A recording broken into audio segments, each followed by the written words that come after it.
Assalamualaikum warahmatullahi wabarakatuh.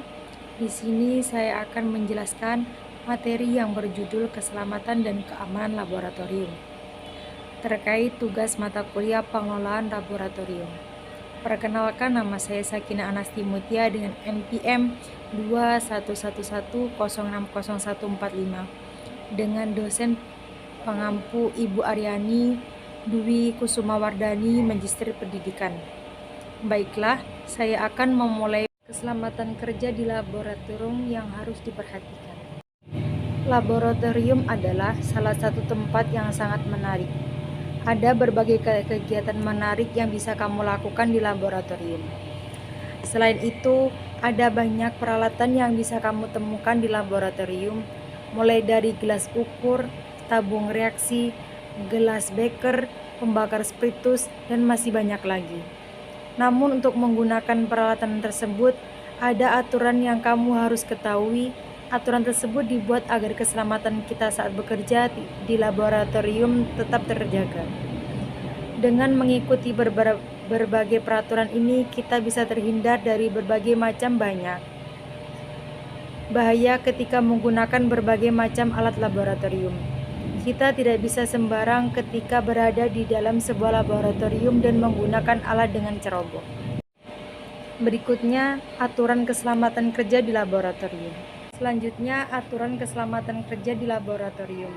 Yang pertama, minum susu sebelum dan sesudah memasuki atau menggunakan ruang laboratorium dengan tujuan untuk menetralisir racun yang mungkin terserap oleh tubuh.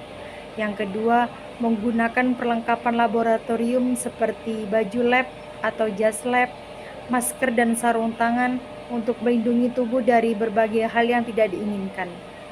Yang ketiga, selalu berhati-hati saat menggunakan alat kaca. Yang keempat, mempersiapkan P3K sebagai respon pertama jika terjadi kecelakaan di laboratorium. Yang kelima, segera membasuh bagian tubuh dengan air mengalir jika terkena zat kimia. Yang keenam, menjauhkan wajah ketika memanaskan zat kimia. Yang ketujuh, mencuci tangan setelah selesai bekerja di laboratorium. Yang kedelapan, ketika ingin mengambil bahan kimia, gunakan berbagai alat bantu seperti pipet, sendok, atau pinset. Kesembilan, hindari menghirup atau mencium berbagai zat kimia secara langsung. Akan lebih baik jika kita mengibas-ngibaskan tangan dari mulut tabung bahan tersebut ke arah hidung. Selanjutnya, di sini saya akan menjelaskan simbol-simbol yang ada di atas.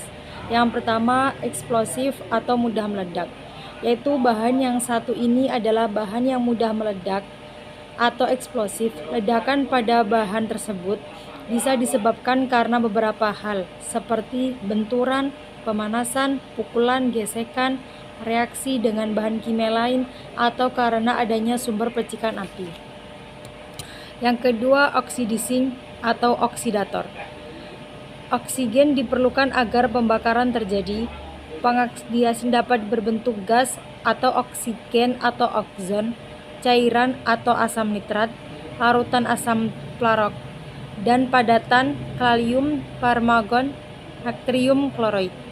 Yang ketiga, flambe atau mudah terbakar. Bahan tersebut mempunyai sifat gampang terbakar atau flambe.